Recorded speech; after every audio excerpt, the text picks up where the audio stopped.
ज्ञान मंत्रा home remedies में आप सभी लोगों का स्वागत है। आज मैं आप लोगों को बताऊंगा कि नवरात्रि के दौरान कलश स्थापना करने के बाद आप लोग आखिरी टाइम पे जब कलश उठाते हैं तो उसमें आपको क्या-क्या और किन-किन बातों का ध्यान रखना है। नवरात्रि देवी दुर्गा का महापर्व मनाया जाता है। नवरात्रि के 9 दिनों में हम देवी के अनेक अलग-अलग रूप की पूजा अर्चना करते हैं। सबसे पहले दिन नवरात्रि के हम कलश स्थापना या फिर घट स्थापना करते हैं, जिसको हम अष्टमी या नवमी के दिन विसर्जित किया जाता है। मान्यता है कि इस कार्य को पूरे विधि विधान से करना चाहिए। इससे माँ खुश होकर घर में सुख समृद्धि का वरदान देती हैं।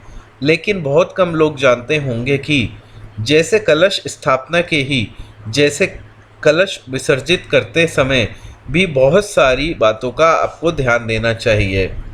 इस दौरान पूरे विधि विधान का ध्यान रखें ताकि कोई भूल चूक ना हो और देवी दुर्गा आपसे रुष्ट ना हो। तो आइए जानते हैं और आगे बढ़ते हैं। अष्टमी व नवमी के व्रत को संपन्न होने के बाद हवन और फिर कन्याओं को भोजन जरूर करवाएं। अपनी हैसियत के अनुसार आप कन्याओं को भेंट भी अवश्य दें।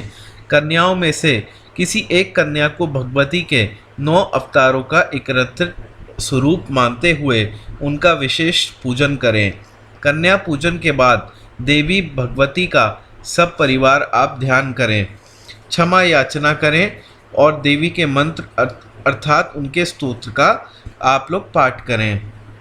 इसके बाद आप लोग उनको, जो आपके घर कन्याएं आई हैं, उनको आप सुख समृद्धि विद्या बुद्धि विवेक धन यश ये सब चीज़ों के लिए उनसे आप आशीर्वाद प्रदान करें।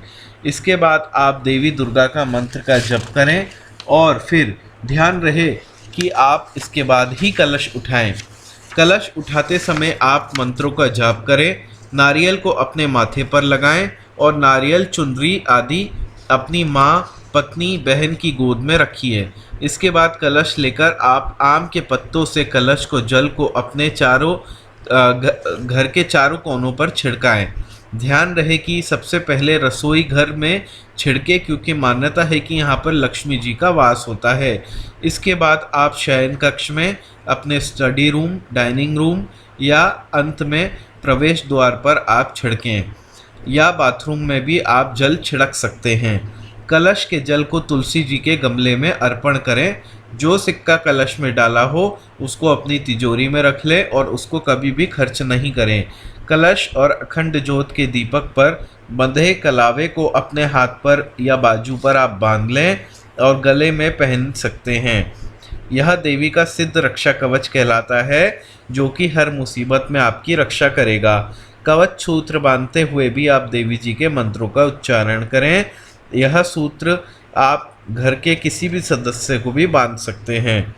इस तरह नवरात्र का व्रत जो है वह संपन्न होता है और यह कार्य आपको अष्टमी या नवमी की तिथि के दिन ही करना चाहिए। तो अभी के लिए बस इतना ही। अगर आप और अधिक जानकारी चाहते हैं तो हमारे चैनल ज्ञान मंत्रा होम रेमेडी सब्सक्राइब कीजिए।